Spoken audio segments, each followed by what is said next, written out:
I'm only here one time in this world, and I want to maximize that as much as I can. You've definitely done that. I've been to 56 countries. My goal is to make it to half of the countries before I die. What makes someone authentic? Today we're joined by two born and raised LA originals, Estevan Oriol and Spanto. Our mission is to show you that you can make it while still being authentic. This is Los Angeles Mission Podcast.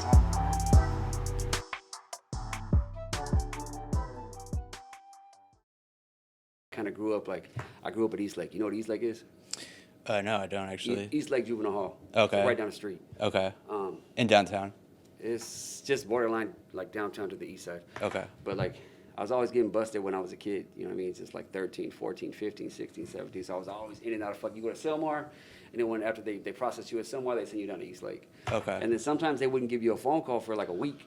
So think about it. Like, I'm a parent now. If my 13-year-old was gone for 8 days with no phone call, I'd be like, what the fuck is going on? Yeah. So I remember Father Boyle. He's the guy who does home Right. Yeah. Amazing guy. I was in the AB unit. They used to call it abandoned babies back then. Okay. But I was in the AB unit for like 8 days. But you had a family, is what you're saying. Yeah, of course I had a family. Okay, Yeah. But you were in the abandoned unit. It was just a nickname that the inmates called it. Yeah. So anyway, I got arrested on my mom's birthday on October 9th. And then they didn't give me a phone call till like October 16th or something like that. But Father Boyle came in and he was like, all calm and shit. And he's just like, why didn't you call your grandparents? You've been in jail for. And I was just like, they didn't give me a phone call, dog. Like, I've been here for this long. And they just kind of threw me in this box. And this is my first time being here. Right. And he was like, okay, well, let me get you a phone call. And he smiled at me and like winked at me. He had like a sparkle in his eye. You could tell. He's just like that dude. And right. Like, come with me. And everything got better. And then he was like, bring this kid a phone. He got me a phone. This wasn't even at Homeboy. This was at the detention this is center. Juvenile Hall. I think this is before Homeboy even started. What year did that start? I mean, it's been around, but... This is like 95. Okay. If it was, he's probably just getting started. But he had like a relationship with all these little, juvenile facilities. He talked to all the kids. Wow. So he pulled me out and got me a phone call. I called my parents, blah, blah, blah, blah, blah. Yeah, that's crazy. I'll be here for a minute. So anyways, I saw the Homeboy thing, and I was just like, I've been wanting to talk to Father Boyle since then, Because like a lot of my homies I grew up with, you go to the joint. When you come out, you have like trouble figuring out what you're going to do. What am I going to do when I get out? I don't want to start fucking up. I don't want to sell weed. I don't want to do this. Well, go to Homeboy because they can remove your tattoos and they can figure something out for you. So a lot of my homies go straight to Homeboy, Yeah.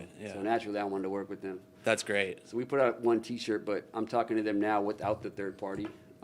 About how we can do something bigger this year. That's great. Yeah. So that's something that you try to integrate into Born and Raised is like. I don't think it's also authentic to your life. It sounds like. I mean, with Born and Raised, it's just like I see so many people that come to LA and they pitch this like boof-ass LA story. You know what I mean? Seriously, man, it's like they come here and they're just like, it's like me going to fucking New York and just staying in Times Square. Yeah, fucking the real New York, start a brand. Yeah, it's just y'all gonna fish out of the TMZ zone. Oh, word. Everybody fishing out of the same pond of the TMZ zone, and I'm just like, man, this is lame. So I just wanted to tell, I saw like a void to fill. So I was like, I'm just gonna tell the LA story better than these dudes, Yeah, I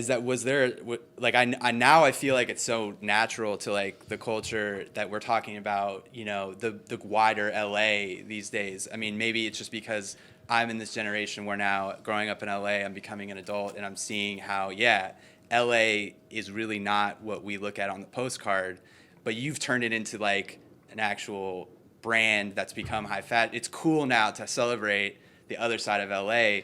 Did you see that gap and you were like, this is where I show it? I'm going to be honest with you. Like, I was busted. I had to go do a year. Like, I was like 26 or 27. Yeah. And I had to go do a year, like, for some dumb shit, So I was like, all right, I'm going to go to jail for a year.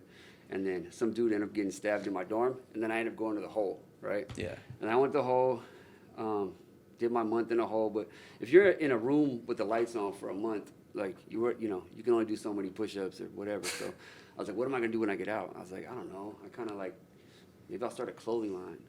You know what I mean? I didn't know shit about making clothing. I still don't know shit about making clothing. But I got out and I was like, I'm going to make a clothing line. And it was like, all the homies were like, well, you're lame. Get the fuck out of here. Smoke this, And then I went to Venice and there was these other guys and they had started a brand. I'm not going to say the name of their brand because the guy just passed away.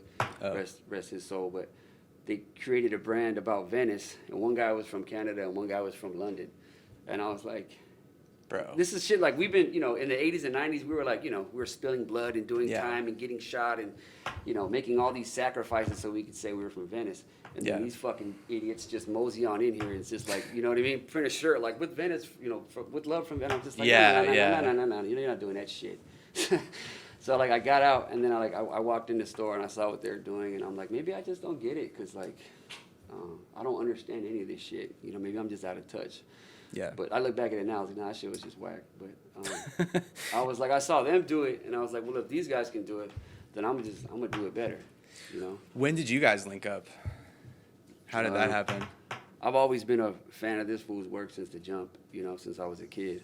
Like, as a kid. Like, how could you not be growing up in LA? Yeah. Even just like not even being a kid, but being like a early or teenager, like going to parties and shit. Right. Like I'd go to parties or nightclubs. Like back then we were going to like. What was it, The Gate, Prey, all those nightclubs on La Cienega and shit. It's like Greystone Sundays where that's at now. Oh, yeah, I remember Greystone. I remember going in and seeing like all the Soul Assassin fools and they just like, they ran this shit.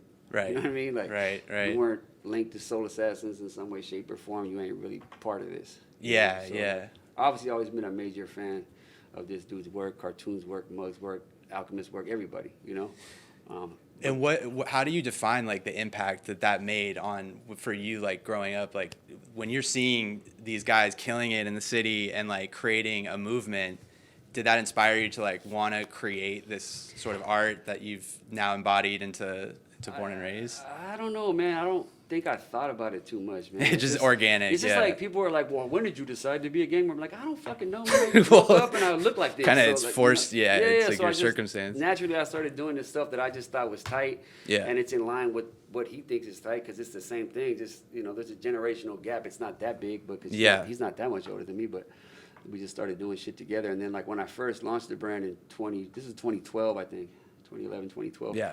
Like my partner Two Tone was like, hey, he's a director, so he's like, hey, we got to shoot a film for this for the brand before we launch it. And I was like, a film? You're tripping? Because Instagram wasn't really a thing back then. Right. It was, but it wasn't. Right. So we shot this film in black and white. We just, it was like one of those shoot days where everything just works out perfectly. Like my dad showed up. My mom hasn't seen him in 30 years. You know what I mean? So, wow. Yeah. Yeah, he shows up. Just the whole thing. And then like the homies got there and it was raining. It was just like, and he pulled up and he started shooting.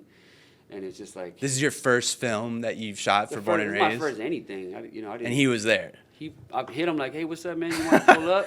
Yeah. He knows a lot of my homies from Venice. And he's like, yeah, sure, I'll pull up. So he pulled up and shot some photos. And I just feel like we've been fucking good friends ever since. So you guys were connected in the LA world before Born and Raised. Like you were already affiliated. We're connected spiritually.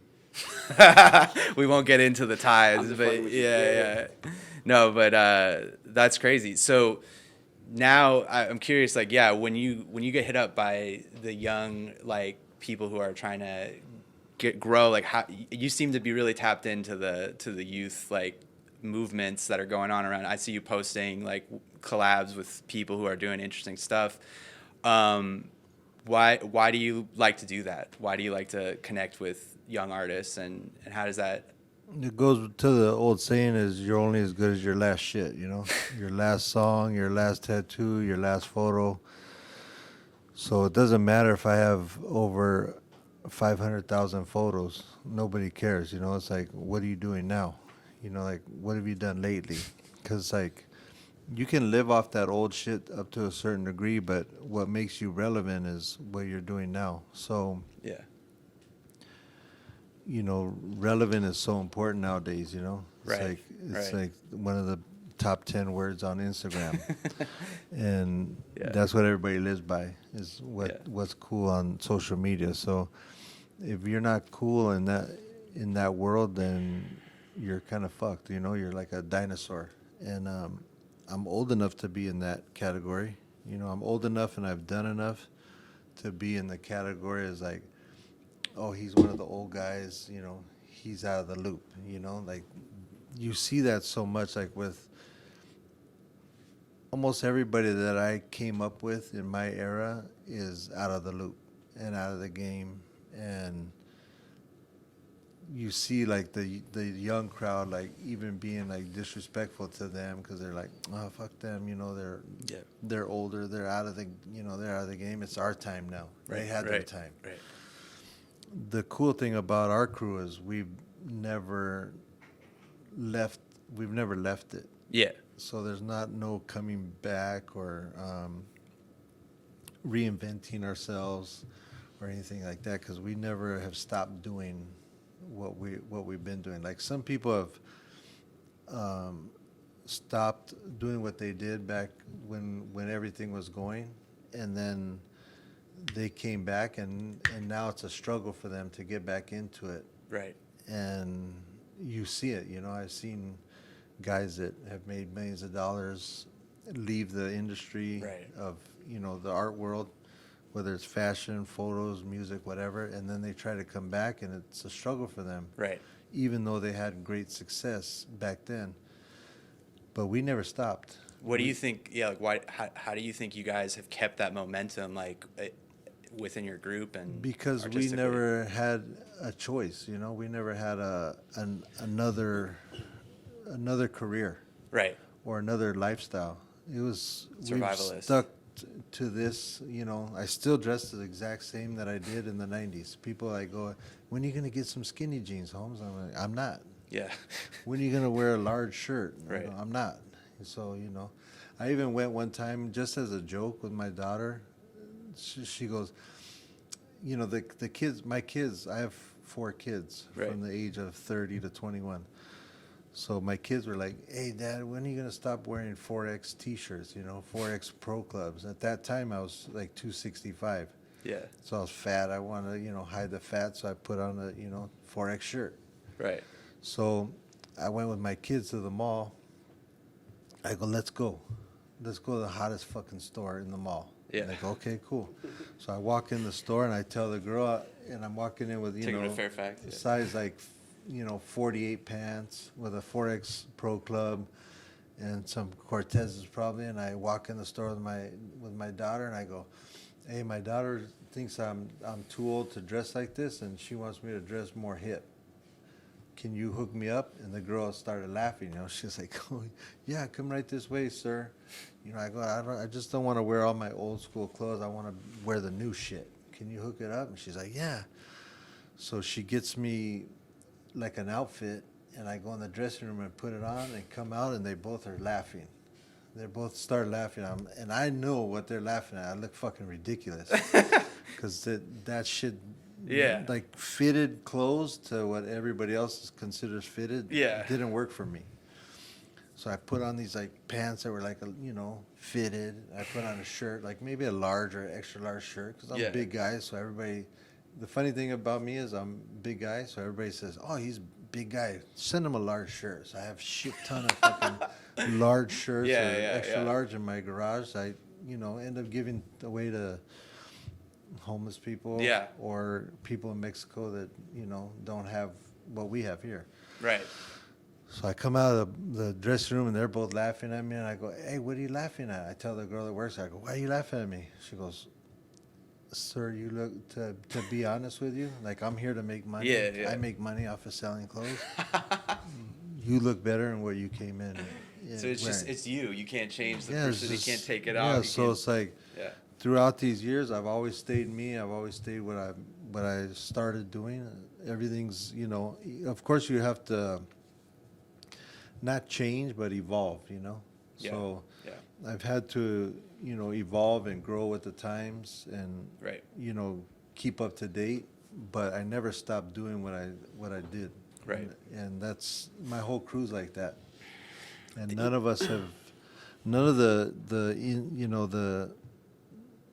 the main crew has fallen off. Of course, there's been a lot of homies that have come around and they fell off, Right. But that's because of they couldn't hang, It's a hard thing to be a part of. Is like the art world, pretty much every form of art.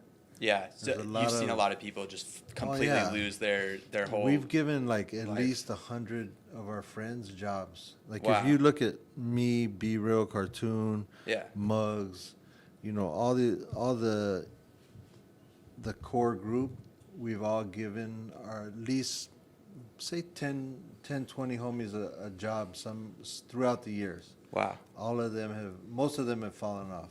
that's crazy. So And you guys are trying to bring up the community around you so that Yeah. everybody benefits is kind of Yeah, and most of those guys were fresh out of prison, fresh out of drug rehab or on drugs still. We're Right. trying to help them out, get them, Right. cleaned up. And, they didn't want it as bad as we did. We wanted, like, I grew up with my mom on welfare, Medi-Cal, all that shit. So I didn't want to live like that my whole life. I was like, man, I see my mom struggling. I'm going to the food, I'm buying shit with food stamps, living around kids that have money. Yeah. And, it is kind of like, it's kind of embarrassing. Like, they're pulling out crispy, 20s or 50s or 100s, and I'm pulling out food stamps to buy my shit. And it's like, I was like, fuck, man. You feel it inside. You don't say nothing. You play it off, but yeah, motherfucker, what? I'm keeping it real. I got food stamps, but at the same time, you're like, damn, I wish I had some crispy bills like these motherfuckers, So growing up like that, I always thought, like, man, I don't want to always be struggling like my mom has to do with me, Yeah. So Yeah. I started working at a young age, and if it took 2-3 jobs, that's what it took. Crazy. And I always told myself, like, the same cliche shit everybody says, like, when I make it, I'm going to buy my mom a house, all that type of shit. Yeah. When I started making money, I still don't think I made it, like what Right. people say or what you think in your head. Right. I ended up paying my mom's mortgage every month until she passed away. So I ended up achieving that, Yeah. Ended up Yeah. paying for my mom's bills and taking care of her, and I still help my dad, as much as I can. But sometimes the people that people are prideful. They don't want to help. They're like, I got it. Yeah. So, but I try and help out my family, my friends, and the community as much as I can. So you grew up. Did you both grow up like relatively poor in the sense?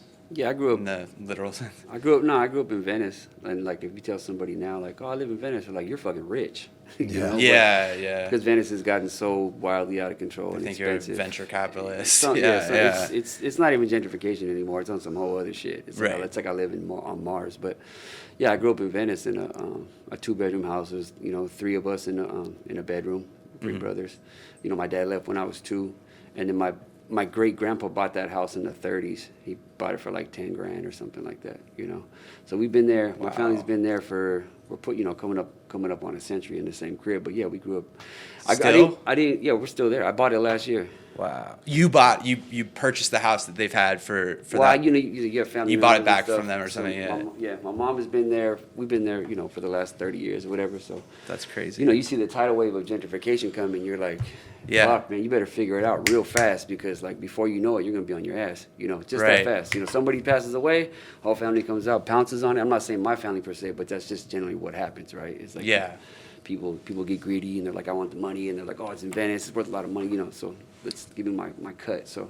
Did you guys ever want to sell to the Hell no. gentrifiers? No, man. Like, if I had to sell my house to some cheese dick and, have them knock it down and build some fucking modern barn, like, I'd fucking off myself, Because, like, for me, this is our heirlooms, man. Like, Yeah. my family's been in Venice. We had 3 houses in Venice. We've been there for almost a century. So, like, all my Christmases, all my birthdays, all my everything was spent in this, like, 3-block quadrant.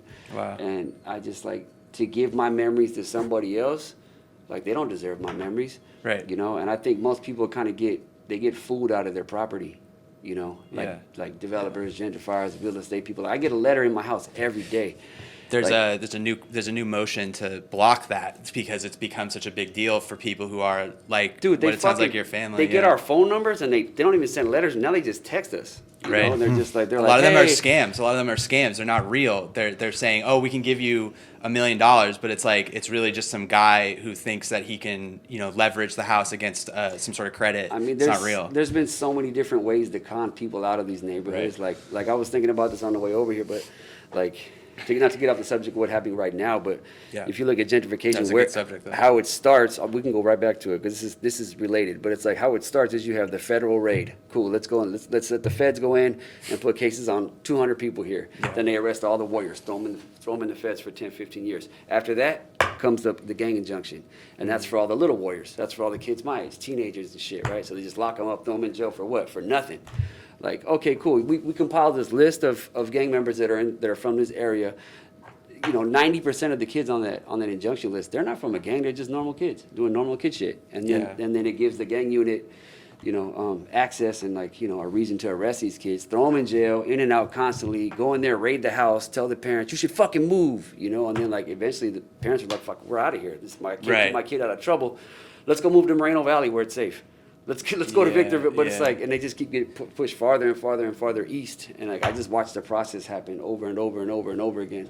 Were there gangs trying to recruit you and gangs in that? What the fuck kind of question is that? Of course, right? Yeah. No, I just I grew up. I'm from Venice 13. I'm old. I was gangbanging in 94, 95, 96. Right. But that was me personally. I'm just talking about the kids that get they get the short end of the stick because they don't want nothing to do with it. I play baseball and I like math.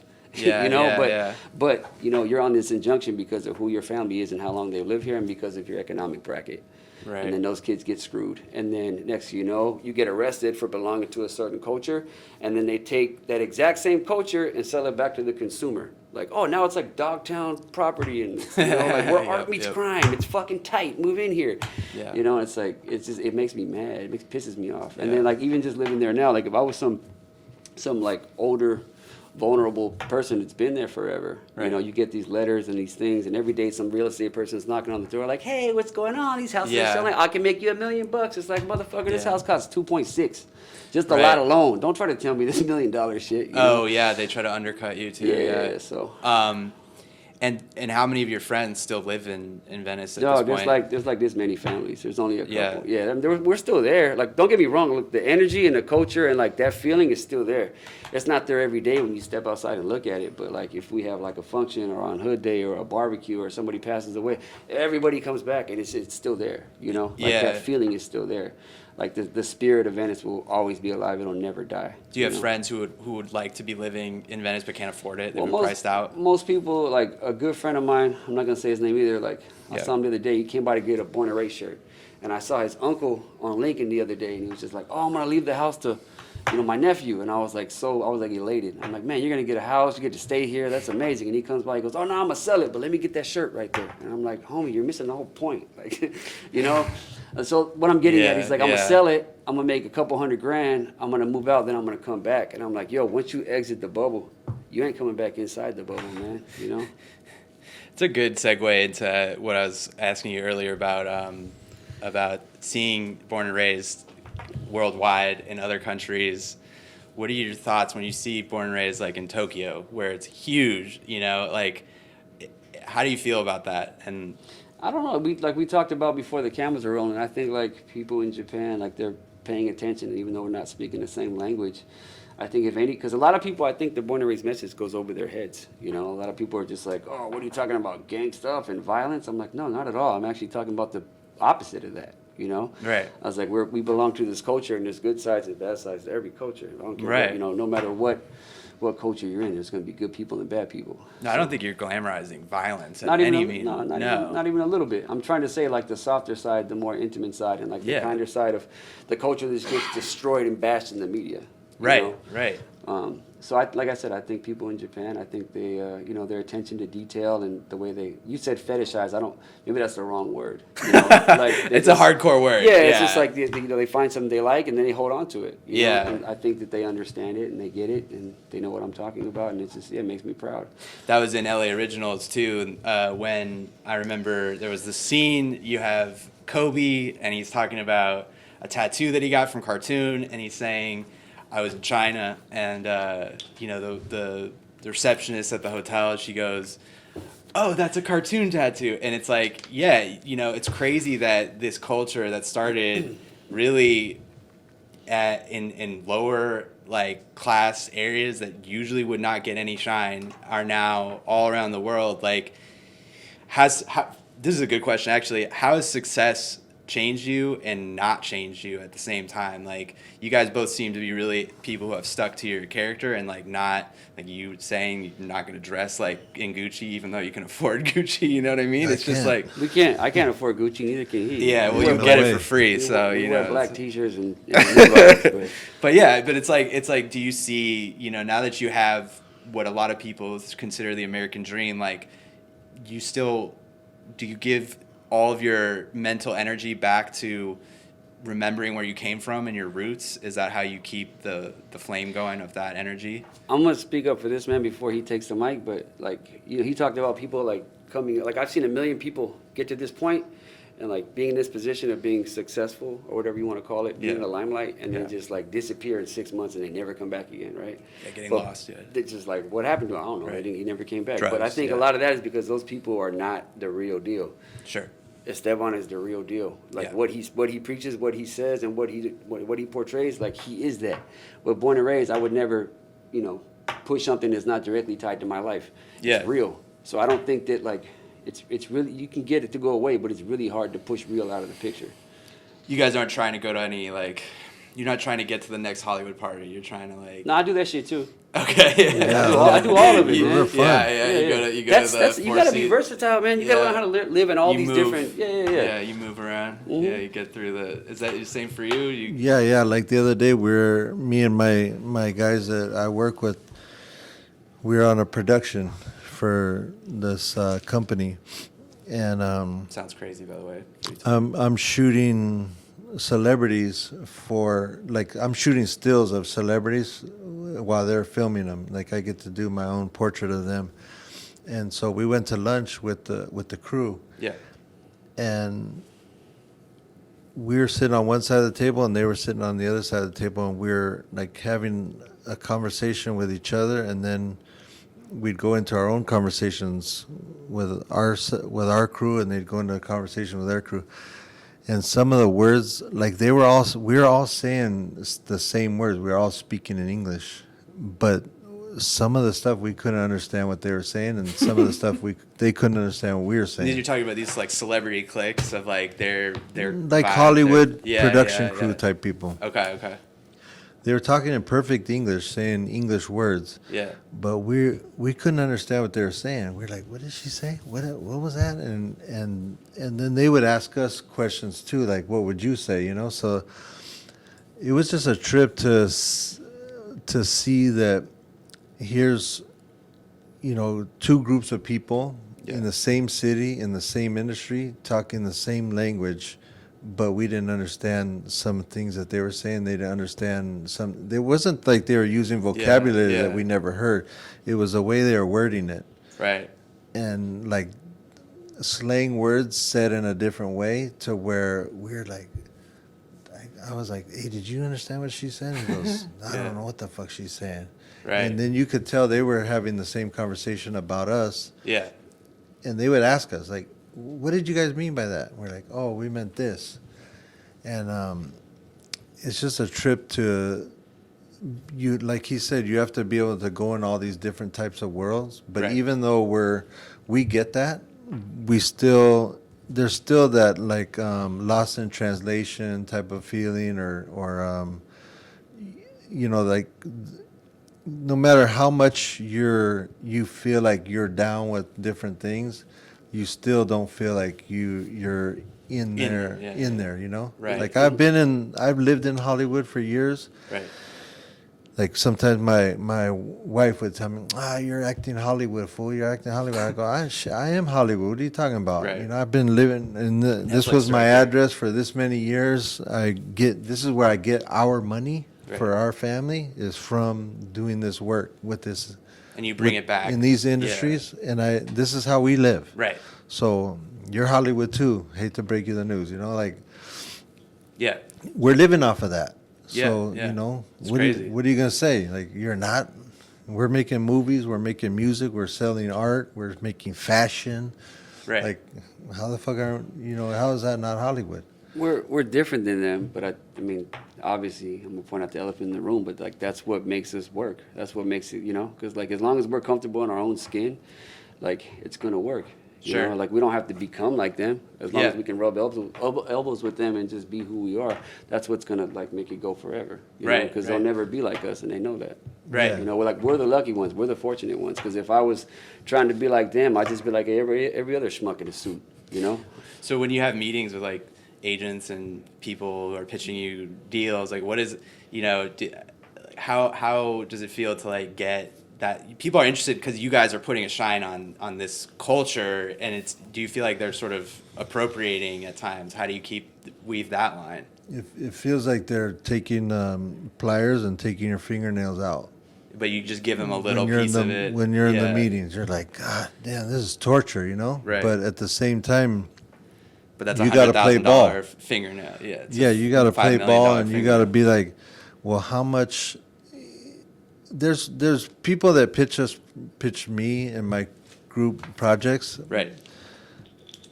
90% of the shit is crazy. You're like, there's no fucking way I even want to be affiliated with this shit. It's corny. But then you start thinking, well, as I started thinking, and as what I started seeing was, no matter what, they're going to do it. They have this idea in their head, and that's why they're coming to you, but they've already made the decision that they're going to do this idea. So do you want another corny thing done about your culture without any of your culture involved in it? Or do you want to try to put your foot in it and try and get some of the story told right? Like at least your part. Right. And that's what we've done, for years. There's some things that we've been involved in where we got to have a little bit of say, but people have told us, hey man, that shit was corny, but we could tell the part you had to do with it. That shit was real. That shit was authentic. And that was dope to see. At least you could tell, at least they listened to you for that.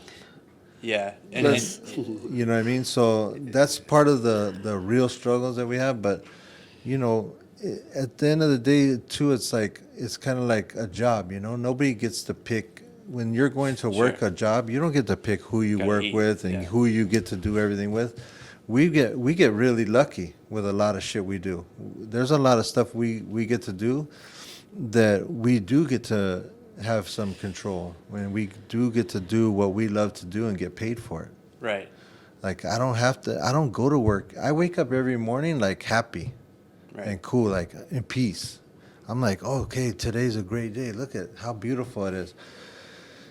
And then I start going through the day, and you just start hearing people complaining and crying and bitching and moaning. I'm like, what the fuck are you crying about, man? Like, look at what you're doing. You're doing a cool-ass job that you want to do. Like, this is what you love to do. There's people that go to work, they don't love what they do. They go to that job because they have to pay the bills, and they're comfortable going somewhere from 9 to 5. They stop at the liquor store on the way home. They get a 6-pack of beer. They go watch their favorite TV show and hang out with their family. And they get up and do that the next day for 30 years. And then they get a little punk-ass fucking 401k or whatever, and they get to retire for 10 years. They worked 50, and they get to kick back with a minimal amount of money at the end of it for 10 years, and they're cool with that. I want to see some shit and do some shit. I don't want to be that guy that just accepts everything that's given to me and, just does the least. That's cool. I'm not judging that, because we need that shit. Right. We need some people that have been waiters in a restaurant for 40 years. Like, I love going to an old school restaurant, and there's Jimmy that's been working there for 40 years. He serves the same steak, the same potatoes, the same salad every day to hundreds of people. He doesn't even have a fucking pen and paper in his hand. He'll go to your table and take 10 people's orders with specialty. Like, I don't like the onions in mine. Can you do mine gluten-free? Can you do mine with no ice? And like, he's walking back there, and he's like bringing that shit out perfect to you. Yeah, and it was like when we walked in, you guys were talking, like you really actually wanted to get to know our head of security. You were like talking to him, talking about how he worked at some other place. I don't remember, but I mean, that was really interesting to me, because we've had other celebrities come, and it was like, they just want to walk in. You were actually trying to learn about this guy, and he actually knows a lot about you guys, but it was very intriguing. He's a part of the story that we're telling. Right. He's like, I went to Roosevelt, you know, like he grew up on the east side. Yeah, And then he's yeah. like, then I was a CO, which means he was a corrections officer. Yeah. So I'm usually on the other side of the fence as him, you know, like he's a CO and I'm on that side. I'm usually an inmate. So just be able to talk to him and like feel out his thoughts, his views on everything. Because at the end of the day, we all end up here, right? Mentally, do you guys still feel like you're on the other side? Is that how you keep? Nah, not at all, man. Yeah. I don't feel like that at all. Like I can have a conversation with anybody. You know, when I was younger, yeah, but Right. yeah. He also said he was at LAPD, so I want to know what detail he worked because it's interesting to me. You know, like the whole like the crash unit thing. Growing up, that was like my biggest fear. If I saw a black and white cop car with no lights on the top, my heart dropped. You know, because that usually means I'm about to go to jail for a long time or get beat up. You know. Right. So I just, you know, I asked him if he worked crash before because I just, you know. That is an interesting topic because you spent a lot of time this year or last year actually shooting the protests. What has drawn you guys to what's gone on around the city? LAPD seems to be making a lot of changes when it comes to criminalization, especially of homelessness, but there's a big movement around it, and we're putting a lot of spotlight on that, and you're talking about going through juvenile detention centers growing up.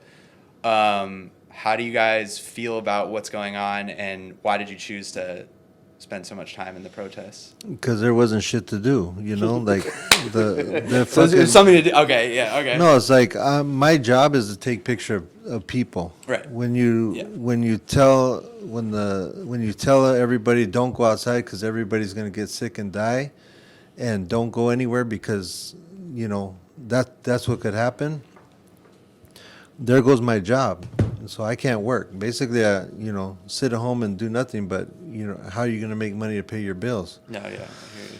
So luckily, LA Originals dropped, and people liked the movie, That was during and the people went pandemic. to my website Right. and bought shit to where now I got enough money to live on for a couple months, but I'm bored. I can't sit in the house. I'm not that guy that can sit in the house all day. Like I have to be moving. Like from 7 in the morning when I wake up till 2 in the morning, I'm out. Like he calls me, he'll see me like something at 1:30 in the morning. What are you doing? I'm up with the baby. What are you doing? I'm in the streets, homie. I'm just coming home from work. I'm always. I got so much shit to do that how they say like there's not enough time in the day. So. Yeah. When you take all that away from me and say, hey, there's a curfew, there's a lockdown, this, that, and the other, like, I'm getting antsy. I got to go out and go and do something. So when people are like, hey, there's this going on today and it's for this cause, and I'm like, that sounds cool to me, I'm going to go out there and check it out. And, I have some beliefs in that. And my art and my career is documenting and imagery. So everybody's in the house, so I can't go take pictures of everybody's in the house, but this is happening out in the street, so I'm going to go and take pictures of that. And I like what's going on, and I want to see the response between the people and the people that they're protesting against. And most of the time it was peaceful, but sometimes it was violent, and it was coming from the police side. I was at a couple things, and I didn't see anybody do anything. Of course, they're like yelling and chanting and doing that, but I have like video and photos of them kicking it off. And I got shot with everything that they had: rubber bullets, the paint guns, the flashbangs, the tear gas, the pepper spray. I got all that, shot at me and sprayed on me and everything. But when we were out there, you're walking away, you're coughing, you're hurt because you got shot with something at close range. Your eyes are burning, you can't breathe, and then the flashbangs are going, so you're kind of like off balance and shit. Yeah. And then you walk away just far enough to get away from that, and you rub your eyes, and you try and take that shit away, and the burning goes away. And the craziest part about it is you go right back to it. like I would be like, hey, you guys all right? You guys feel good? And they're like, yeah, okay, let's go back. Yeah. And you go right back to the front line and do it again. And I was tripping out on that after the fact. I was like, damn, man, what's wrong with us? And nobody was like getting sprayed in the face or getting shot by rubber bullets and shit, and then going, oh, I'm taking my ball and I'm going home. Everybody would just go right back to the front line and be like, this is what it is, and we're here for this reason, and we're gonna make our voice heard. So Crazy. I mean, what else was So much energy. Yeah. Yeah, it's like, how can you not want to be around that? Right. Like it's You have shit to that see it, yeah. shit that's been, like he said. What happens when you see a cop car with no lights on? One, you're going to jail for a long time, or two, you're getting beat up. Yeah. That was Right. what he was. It That was felt what, like it was all of that pouring out. Yeah, one more for time. once, yeah. One more time, people were talking about it. And Right. and as a group and in your face and publicly. Right. It was like, back in the 90s when we were growing up, it was like, we got beat up. I got beat up a bunch of times by cops. Right. And I've fought cops before, and I've had like things where where I said, well, take your badge off and put your gun down, and let's Right. go heads up. Right. Right. Like, you can't do that shit no more. Yeah. That shit is over with. But when any of those Oh, kind you of think that you back then you could do it, but now you would just get shot? Is what you're saying? not so much of that, but they're not tolerating it. Like, Oh yeah. like, it was different back then. Like, there was, like, if you did get beat up by the cops or whatever, you would just go tell your homies, like, hey, I was crazy, fool. Last night I was coming home, the cops pulled me over, threw me against the wall, hit me with the billy club a couple times, fucked me up, and then they let me go. They didn't even give me a ticket. And you're like, So you had run-ins like that where it was just like, Yeah. fuck, man, they just roughed me up. yeah, but it wasn't even like that. You'd like laugh it off. You'd be like, that shit was crazy, homie. Yeah. They take you to like the other side of town and be like, here, get out here, Yeah. or go to jail. I'd be like, fuck that, take me to jail. Or they fucking Right. take your clothes off and write down all your tattoos on a little white Oh, card. to identify you later. Yeah, but in the middle, on the busiest street in the world, like, my parents have driven by and go, Mijo, we saw you pulled over and they had your shirt off and they were, checking your tattoos on your legs and stuff. Are you okay? I was like, yeah, it's cool. Nothing new. Yeah. But that was before phones and everything, and like, everybody was different, both Right. sides, people in the streets and people, the law enforcement people were different, like I remember there was like cops and stuff that were known for, if you said, hey, take your gun off and let's catch a fade, they were known for whooping people's ass. They're like, oh, you don't want to do that with him, he'll take his shit off and lay you out. Yeah. There was some cops like that too, so, but nobody would tell on each other. It would just be like, Yeah. I went heads up with this dude, and he got hands, Right. How But many now, friends do you have, guys? How many friends do you guys have that are like lost their youth and their adult life to being in prison and are from LA? a lot of them. All my friends, like my generation, they're all lifers. All of them. I have all their names tattooed on me. Yeah. Like my best friend Patrick, growing up, he got 68 to life when he was 17.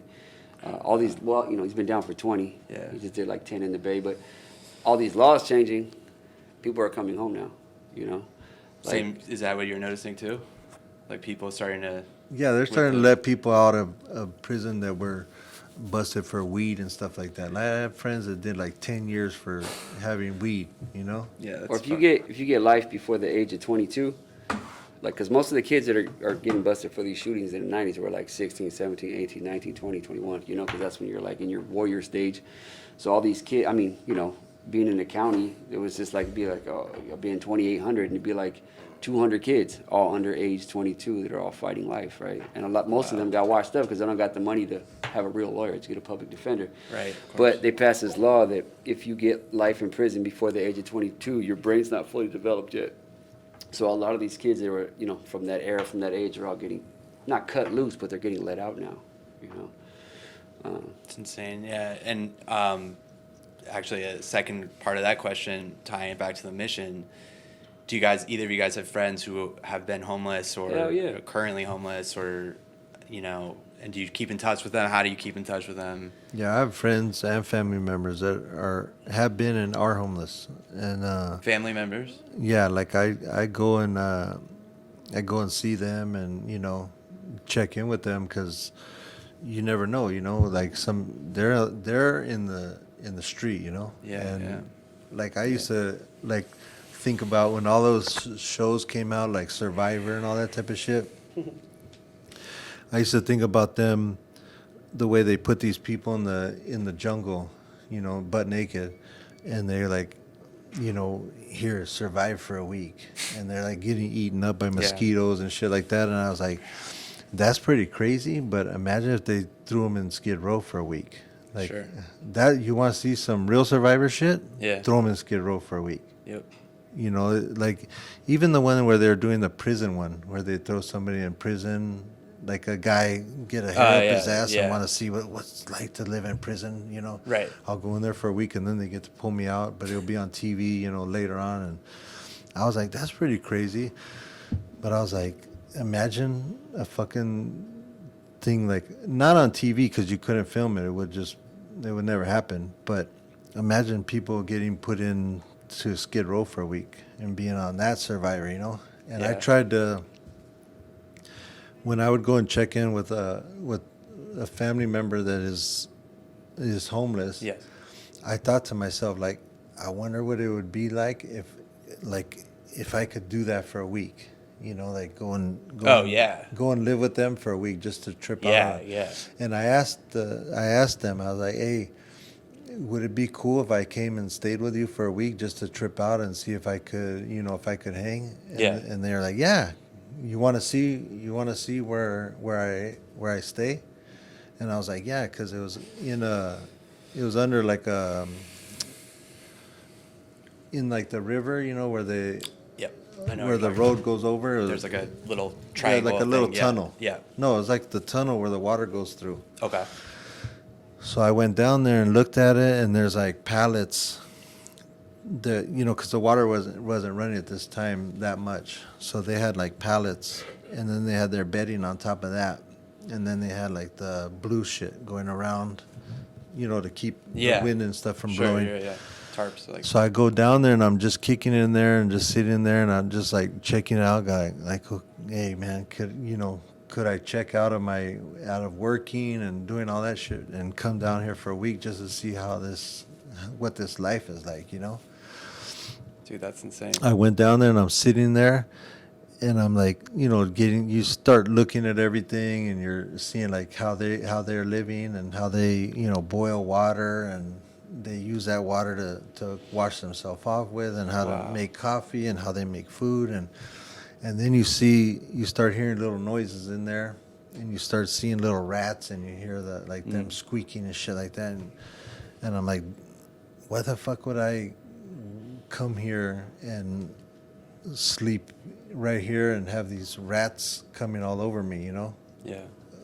and my pad is right there, but I wanted to see what it was like, Right.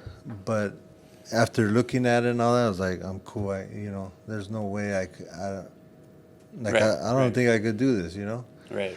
And I've been through a lot of shit and done a lot of shit, but to go there and To understand commit it, to yeah, that, I it get was like, it was heavy, like put everything way more into perspective. Because it's cool, like, people come down and they want to give back, and they come to Skid Row and they feed the homeless, or they Thanksgiving. Yeah. Yeah, the thing that trips me out is those people that come like once a year, Thanksgiving and Christmas. Like, what about you? Don't We love everybody who wants to support the mission. Yeah, it's Just be cool. clear. Like, Yeah.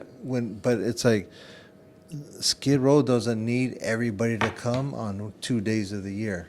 Like, I agree. spread that shit out. You come on this, come on this day, you come on this day, like, because I've come to give food during those times, and the people are like, I'm cool, and they're carrying 2 trays of food. Right. two to go. 'Cause they don't need it. start. Yeah, and I was like, hey man, you want this? And they're like, oh, I'm good, man. Look, I got this. Right. So 364 days of the rest of the year. Yeah, there's nothing for them, So Right. People just want to what feel I- good about that holiday spirit, and then but there's I forget where I was going with that, but it was. I mean, I think it's a very valid point, regardless of where you're going with it, because it's so true that we try to sort of compartmentalize how we feel about what's going on in Skid Row, and how, like you're saying, how real it is to live around rats, to live around and just filth people with and mental illness. Yes, everything. Like How hard it I've is. been down here since I moved down here in '96. Yeah. And so Downtown, you mean? Yeah. Yeah. So I seen it on a daily basis, and I'm not numb to it, or I'm not, like it doesn't affect me. It's not like that at all. Like I see it wide open. Every time my eyes wide open, I just come through, and it, for me, it makes me appreciate every single thing that I've gotten.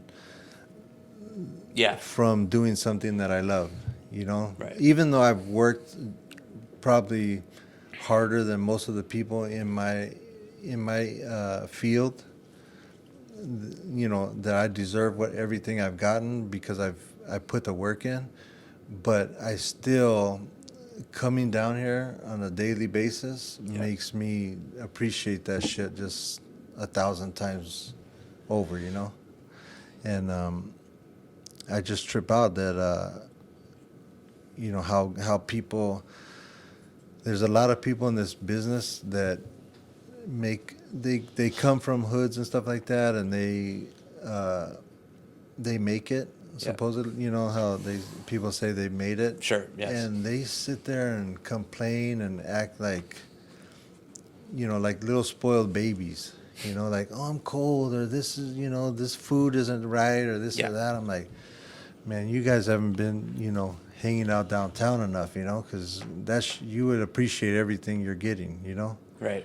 It's really how you define making it or success, right? Because it's like, at the end of the day, there's so many successful people that we all know probably, or have been around, who are miserable, who are drug addicts, who are still mentally, have, and just, it's really success, I think, as you're saying it, it's like having perspective and like knowing what it means to appreciate where you've come from. And I wanted to ask you what, if we're talking about Skid Row, like what are some times or experiences that you've had, or friends? I mean, I'm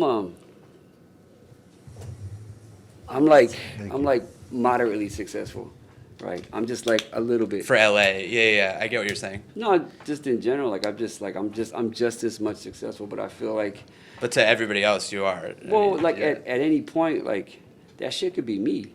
Mm-hmm. Yeah. At like this. Right. That's why, like, you don't know what the fuck this person has had to endure that got him here.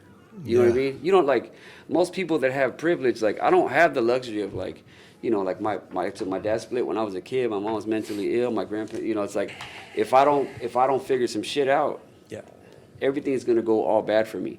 So I'm literally looking at myself when I drive through Skid Row or wherever. You know what I mean? And then, like, Venice, I live in Venice still, right? Venice has a large homeless population, which we've always had a really large homeless population in Venice, always. It's part of our DNA. It's part of the city, it's part of the city.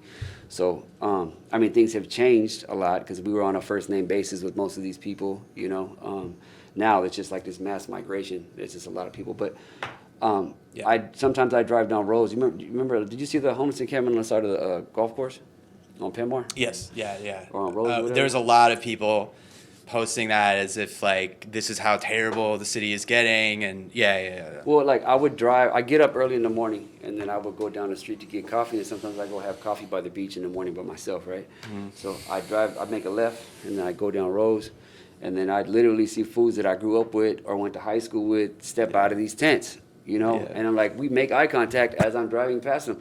You feel that shit. Of course. Whether you know. Because that could be you. You were could say this you close. do or don't, but you feel that shit. That shit impacts you. You feel it here in your soul. Statistically, you know what you were basically on path for that, it sounds I mean? Hell like. yeah. If I didn't somehow manage to figure some shit out, like I probably would have been in one of them tents, you know? Right. I'll pull over and be like, hey, what's good, homie? And they're like, you know, oh, what's up? Well, you know, I'm just doing this or whatever. Because it's, you know, once I said before, like once you exit the bubble, you can't come back in the bubble. If your house gets foreclosed on or something happens and you lose your crib, where the fuck you gonna go? Right. All those people that are in those tents, and granted, like probably 85% of the people, 60, whatever, a large percentage of those people that are in those tents aren't from Venice or LA specifically, but Right. it's just like it's one of the it's gentrification, you know. Yeah, it's What what are you you're gonna talking do? about with housing too. Housing is such a big issue where people are getting priced out of being able to afford a city or place that their family is from. My grew up in. godmother,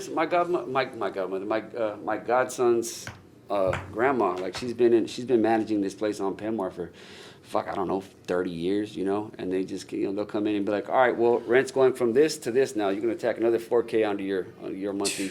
And it's just like, well, okay, well, I guess I got to go now. And it's just like, peace, bye-bye, I got to leave, you know? Right. So it's just, where do these people end up? But I'm two bad instances from ending up in a fucking tent. So, like, do I feel it? Yeah, I feel it, because that's me, and that could be me. Right. You know? Am I compassionate towards everybody? Absolutely. Because, like I said, you don't know what the fuck that person's been through to land him there, you know? Right. When you interact with people who are going through these issues, do you like, what's the thing that you try to learn from it, but then also like, how do you view what you've accomplished that set you on a different path? Is it just constantly trying to make sure your situation never became that? Did you always want just like a greater level of success? No, I didn't even start born and raised to become successful or rich or famous or any of that shit. I started born and raised because I was pissed off.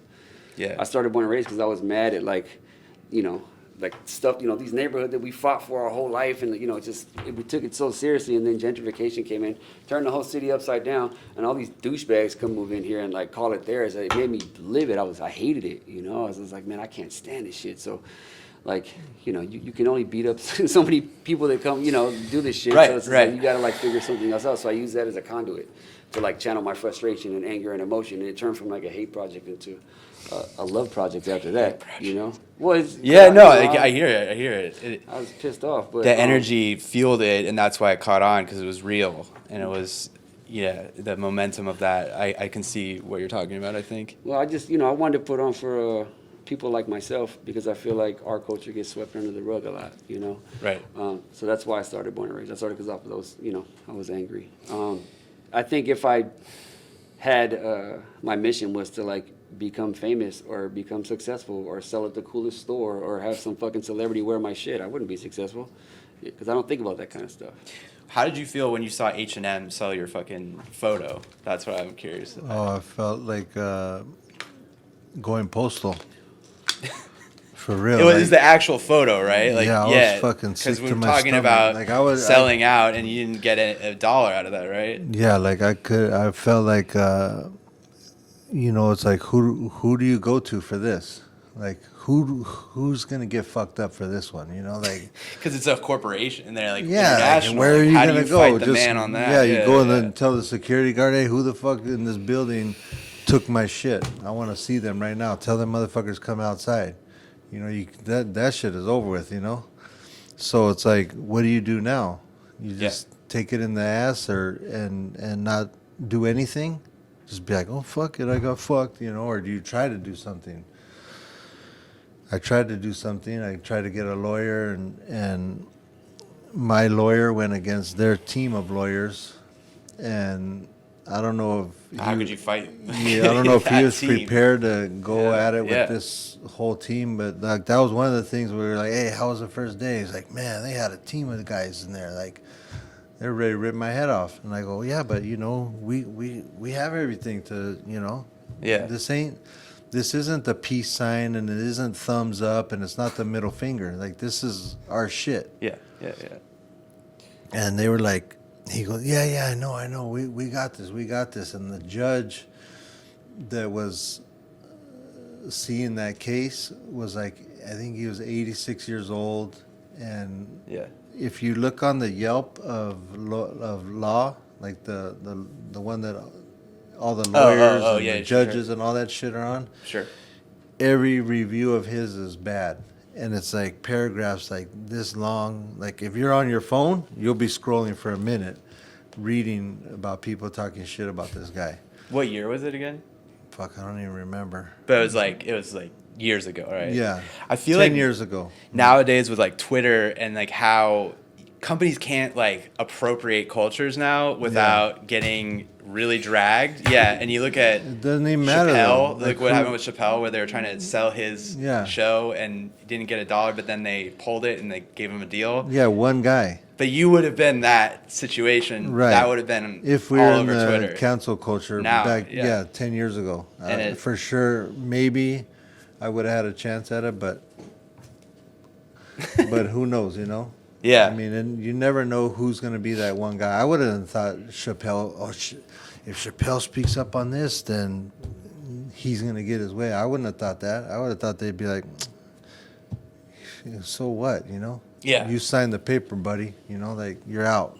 But they gave it to him. But the cool Yeah. thing is, he had the balls to stand up to them and speak for everybody in this industry, meaning Yeah. any time of art form. Yeah. And he fucking won. He killed it, you know? Like, I was watching that video just going like, this motherfucker, like, he's doing it, you know? As it was going, I was like, he's doing it. Like, this is the shit right here, you know? You're like, yes. This is like the one-man protest Right. against all these people. Yeah, everybody you know? was fired up. Like, Yeah, hey, he was man, by he's got it. himself. Yeah. He's just like, I'm going to go out there with this microphone and I'm going to fucking protest for everybody by myself Yeah.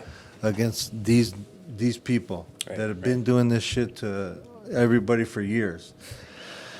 I think And that is what's going on in culture right now. Is authenticity is.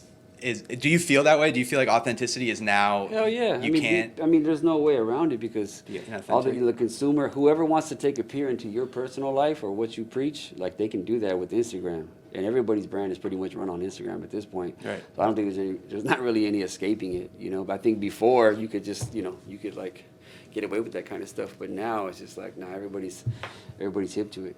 So I just feel like it's.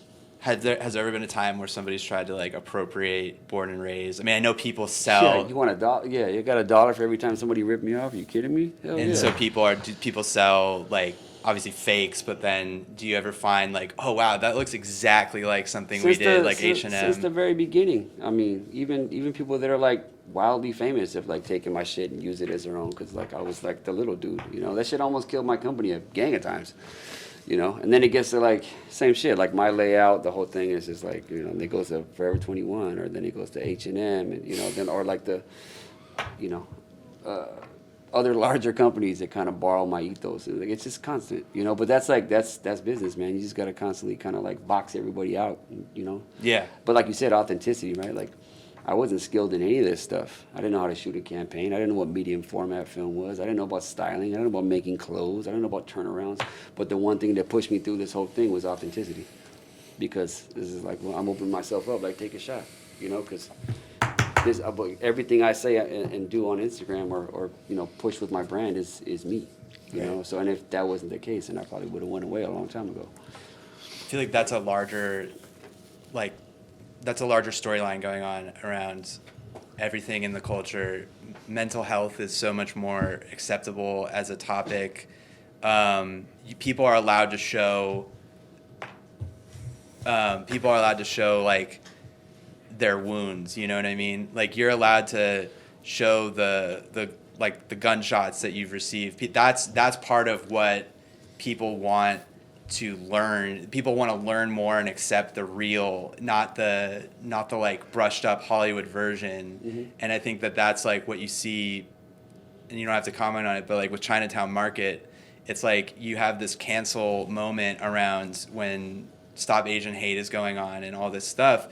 Chinatown Market is an area where you have lower income people who, you know, that's their real life. And like, so they took this movement kind of like what's going on in East LA and they took this movement like what Born and Raised started that's real, and create a brand out of it, and nobody really checked them. But then all of a sudden it's like, wait a second, this is all about taking art. This is all about the bootleg industry, you know. And I think it can be celebrated, obviously, in times, right? Like the bootleg culture is like, you know, that's real. Like that's how some people make their livelihood. But so you both have experienced serious moments where you've been bootlegged, and you know, coming up in this industry. How do you box them out? How do you keep on that path? I guess that's really where this goes. I mean, it's different for everybody, for every individual. You know, he's going to have a different tactic to shut down that person. Like, there's brands that have literally ripped off my whole mood board, everything, just down to the T, you know, to every last detail, and they're successful, like probably more successful than I am, you know. So it's just like, you got, you know, you can stop it sometimes you can't, you know, but you just got to just keep doing your shit. Yeah. You know, you just keep doing your shit, and hopefully it's loud enough. Is that why you say, like, you're only as good as the last photo you taken? Is that because that keeps your... You're only as good as what you steal. Yeah, like are you joking? Or are you that's a thing. In the beginning, we used to just beat them up. Right. Like, you bootleg our shit, you're getting punched in the face. Yeah, you can't do that shit no It's more. that simple, you know. But now, everybody has their phones and this, that, and the other, and it's like, you know, it's a whole different world. There's cameras everywhere. You can't just go mob up on somebody. And like, if you think about it, if you were the company that was bootlegging somebody and you were making a lot of money off of them and you were ripping off their shit, a punch in the face isn't that bad, because you've already made hundreds of thousands or maybe millions off of, you know, these guys' shit. So now, you know, they're going to court and they're getting taken for a lot of money.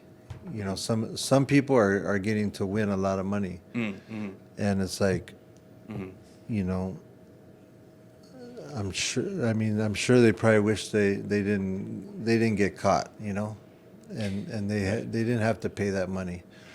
But yeah, it's I could go every day and make that a full-time job, is going after people that are ripping me off and trying to, you know, figure out a way to get something back from them, you know, getting some of my money back from them. Or I can keep it moving and keep doing new shit. And that's what I think he's saying, is we choose to just keep the ball rolling and keep doing new shit. And because I think there's more for us and our circles. They get more out of us going forward, you know, instead of stopping what we're doing to go back and deal with this bullshit, you know? Right. But that's not to say, like, oh yeah, you can just do whatever the fuck you want to our shit and get away with it, because we're gonna keep it moving. Yeah, we'll get there with you at some point. Yeah, we're gonna see you, or we're gonna something. You know, you're not gonna get away with it. Maybe not us. We won't. You know, but maybe somebody else will. Like you know, like how they say, like karma. You know, like something will happen somewhere down the line to where you'd be like, man, why is this happening to me? Maybe it's 100 people that I fucked over the past, you know, 10 years. That's why this is happening.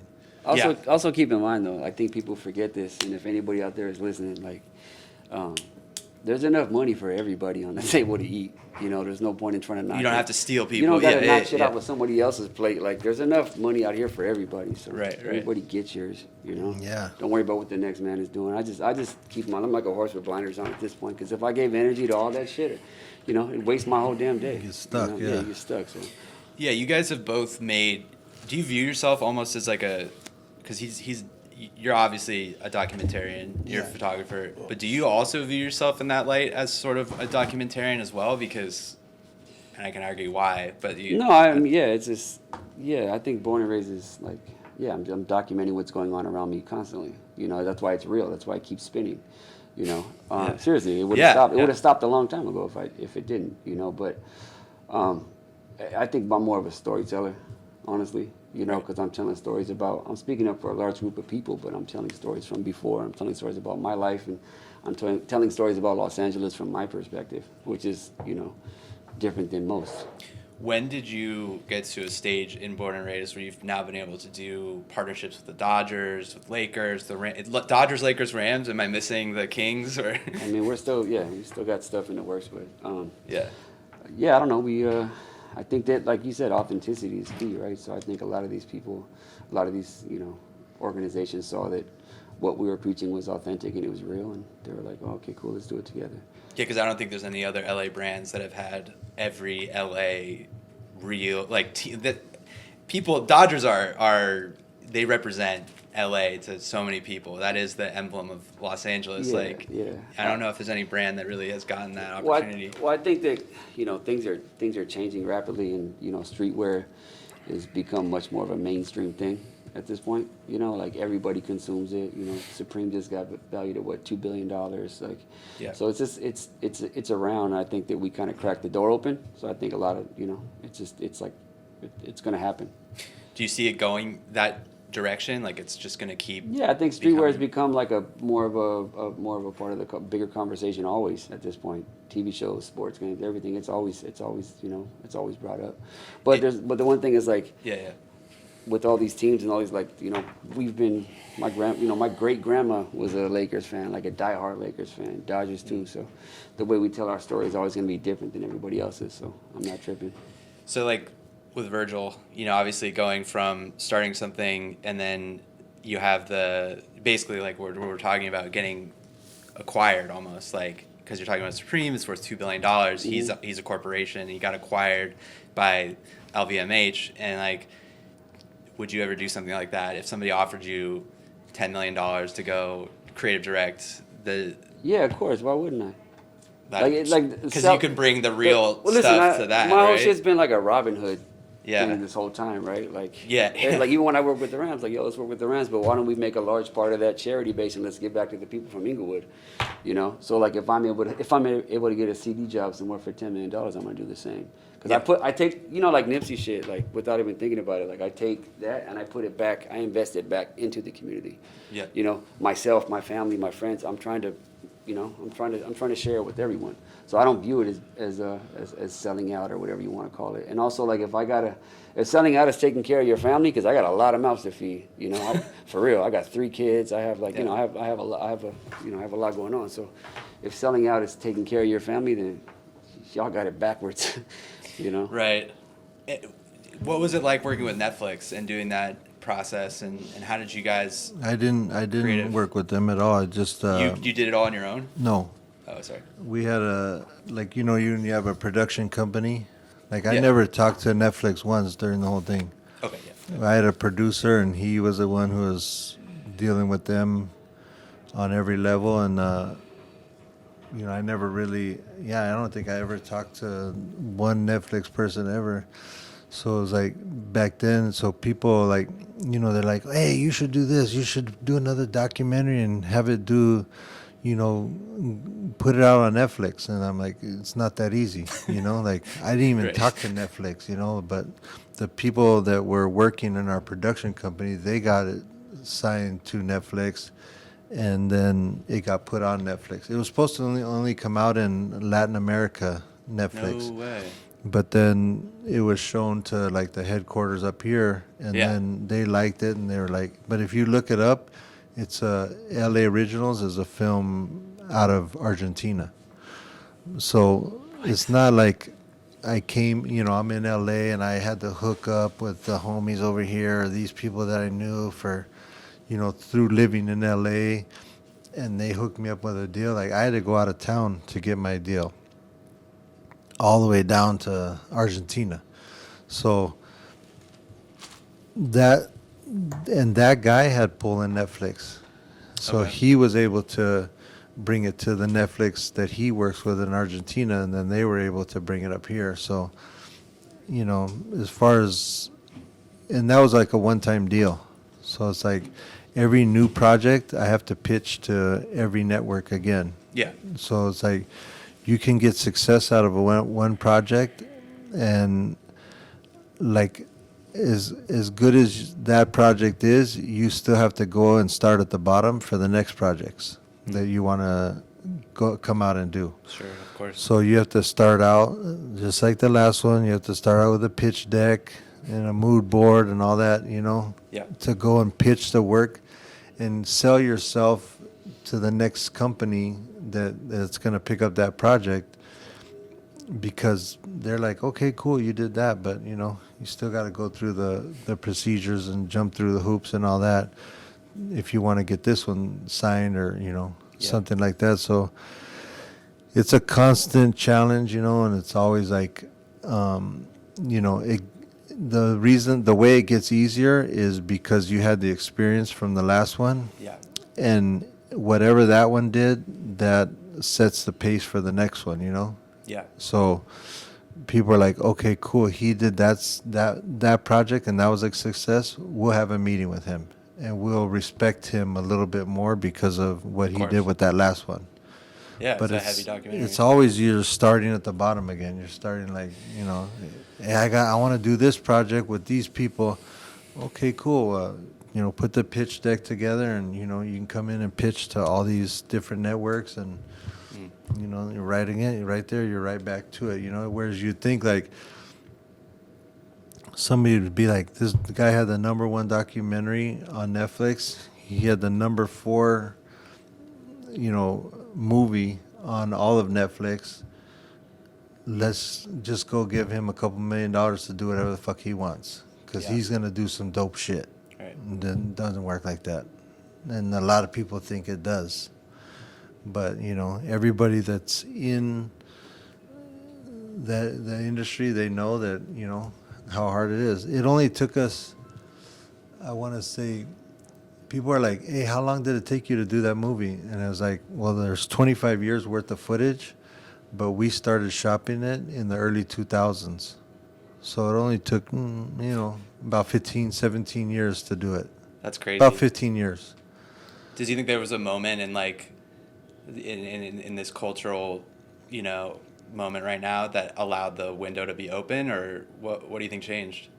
Nothing changed. It was just 25 years of hard work. Yeah. It was overnight success. Yeah. It only took 25 years. We just kept pounding it until, somebody's like, let's do it. And then we went to work. If you could do a dream project about LA documentary, who would it be about, or About our crew, the Soul Assassins. yeah, And everybody that is in our circle, like he's in our. would you do the Born and family. Raised documentary for Netflix? I mean, if he said, I want you to do it, and they said, Yeah. do you want to do it? I'd be like, hell yeah. There's a lot of I do a lot of projects with him already. Yeah, yeah. Some people know, some don't, but it doesn't matter, It's like, it's just between me and him anyways.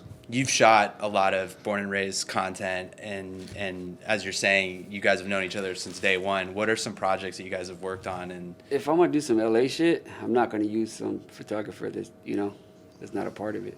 Yeah. If I do some LA shit for something big, like for the Dodgers or for the Lakers or for the Rams, I'm gonna use my boy. He set the bar. yep. He's the one. I can't think of anybody else more set for the job than him. He's my first choice always.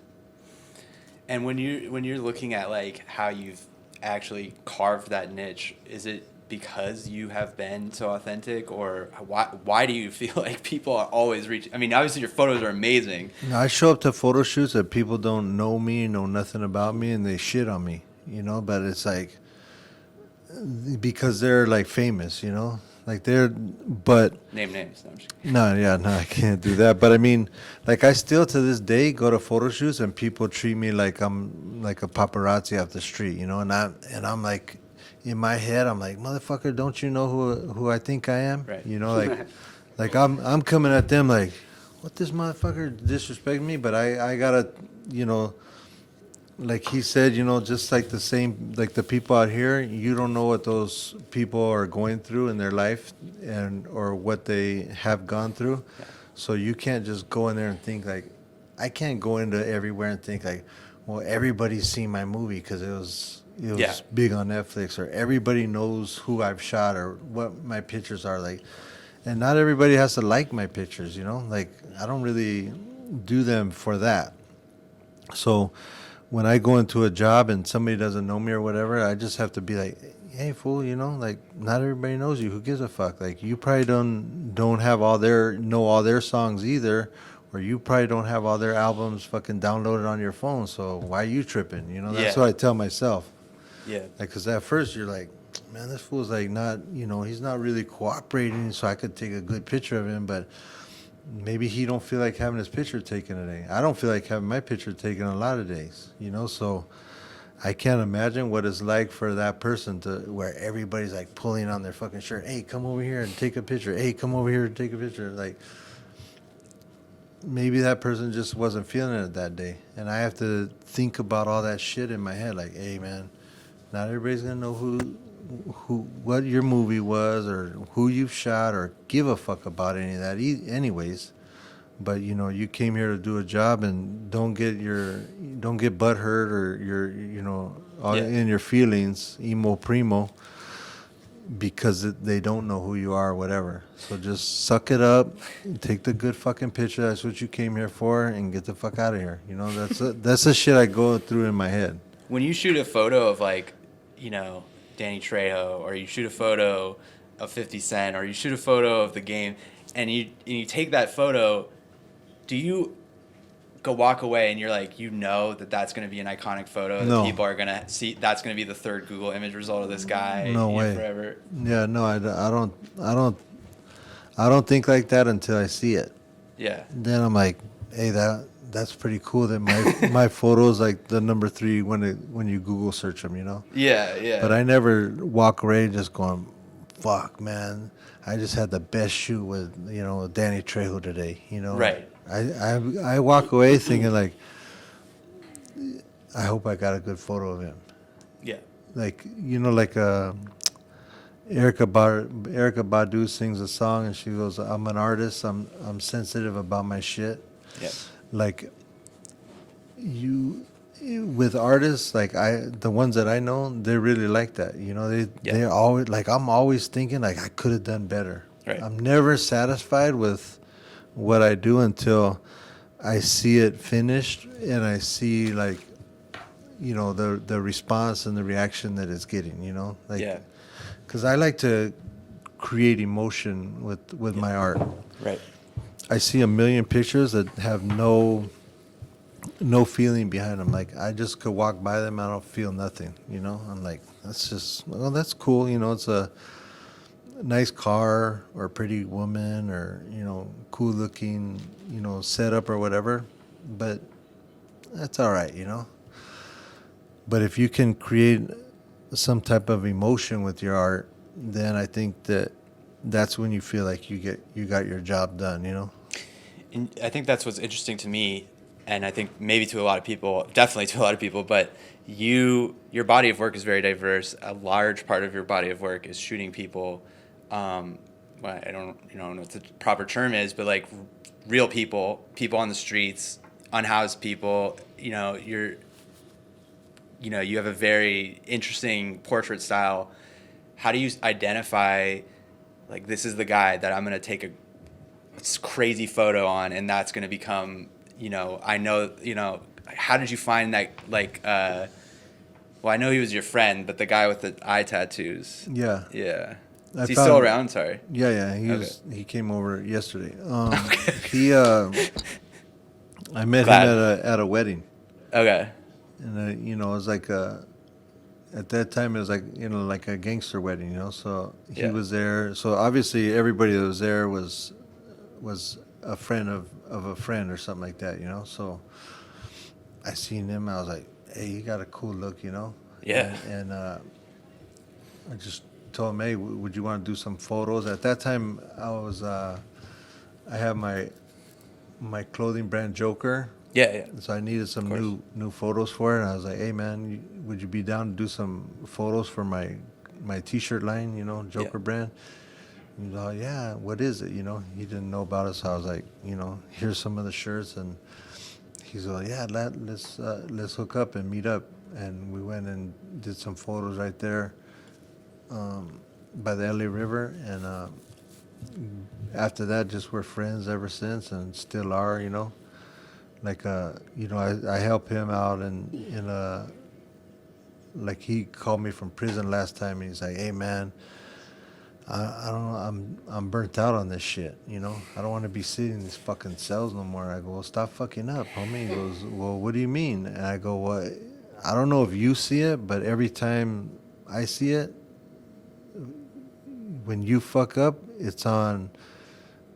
there's something behind it.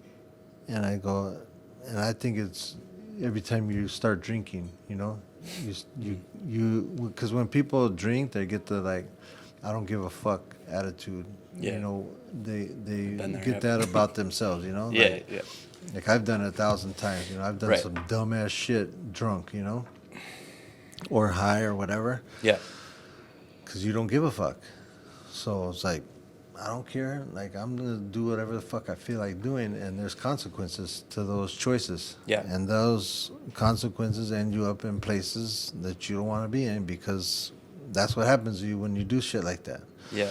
So I told him, I think, homie, that maybe you should try not drinking this time when you come out, like this time around, and just see what happens, And he's like, fuck, man, like that's my thing, I was like, well, then just keep doing it. You keep doing everything that you do, and you're gonna keep doing what you do, Yeah. Yeah. And there you are.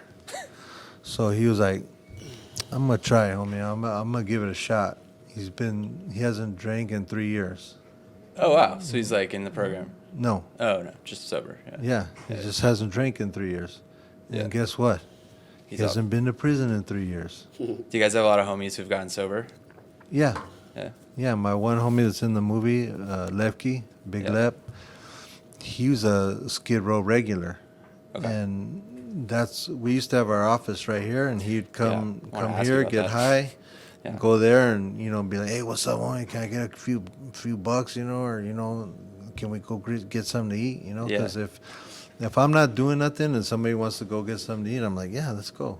Let's Right. fucking roll and go kick it. Right. So now he's 5 years sober. He runs 17 men's homes, and he's a manager of the home he lives in. Wow. So that's a real success story right there. Yeah. That's insane. So yeah, I was wondering, because you've grown up around so much of that, seeing people go in and out of prison, have their lives be really rocked by the streets. Like, yeah, how many success stories do you have? Not many. Yeah. Really? Mm-hmm. Seriously? Yeah, It's just not- there's very few success stories. Yeah. And it's because to be a success in anything, you have to work. You have to work hard. So if you want to be successfully, not a drug addict or addicted to alcohol or drugs, you have to work at it. Yeah. And you got to put in the work. Right. If you don't want to live that fucked up life no more, then you got to put in work to Right. live a better life. Or you can just accept, the least, and Yeah. just be like, fuck it. This is me. This is all I'll ever be, and I'm just gonna keep doing it this way. Or you can be like, I want better. I want more. I want to work hard for it. I am gonna work hard for it, and I'm gonna get all that shit that I want. I want a better life for myself. I want more in my life. I want my kids. I want a job. I want my own apartment. I want a car. It doesn't have to be a fucking Porsche or Ferrari. Maybe it's a little bucket, but I want it. And I don't want to be out here, Well, what do you have to do for that? What got you there, So you have to think about, how can I help myself? And a lot of people don't like to admit that they have a problem or that they're doing something wrong. So that's probably the biggest part of it, is admitting to yourself that you got a problem. Mm-hmm. And a lot of people are prideful with asking for help. Mm-hmm. So they never get it. Yeah. Because I don't want to ask, or I don't want to impose, or I don't have a problem. So it's like, then you just got to settle for that shit. Whatever you get, that's what you're settling for. Is Like, that something that you personally are able to do? Are you able to Yeah, ask for I'm- help when you're in those situations? or- yeah, I'll ask people for help, or I'm down to work. I'm down to work circles around people. Yeah. Like I work, so I think that's what's helped me get to where I'm at is I, I'm I'm down to work harder than most. And you And you sound like you are able to be humble when you're talking about the pride element of asking for help. yeah, if I need help, like say, he's not new to it, but he's newer to the clothing industry than I am. Yeah. Been doing it since '92. Yep. There's some shit that I don't know that he does know because he's more involved in it than I am. Yep. So I'll call him up and be like, "Hey, homie, where can I get this? Where can I get that? Oh, I'll shoot it to you right now." Within seconds, I'm getting a text of that connect. Like, you can go here to get that. Go here to get your shirts, get blanks, or you can go here to get your shirts embroidered or your shirts screen printed or whatever the question is. Within seconds, I'm getting it. 20 years ago, you didn't get that. Nobody was helping you. Like, motherfuckers were just not giving up anything. They'd be like, "Oh, I don't know, man. I'm looking for somebody too." Like, say a silk screener. Yeah. Like today, somebody hit me up like, "Hey, where do you get your shirts done?" I forwarded them the number where I get my shirts done right away. Right. Tell them I sent you. 20 years ago, nobody would do that shit for you. God damn, homie, you can't find a silk screener?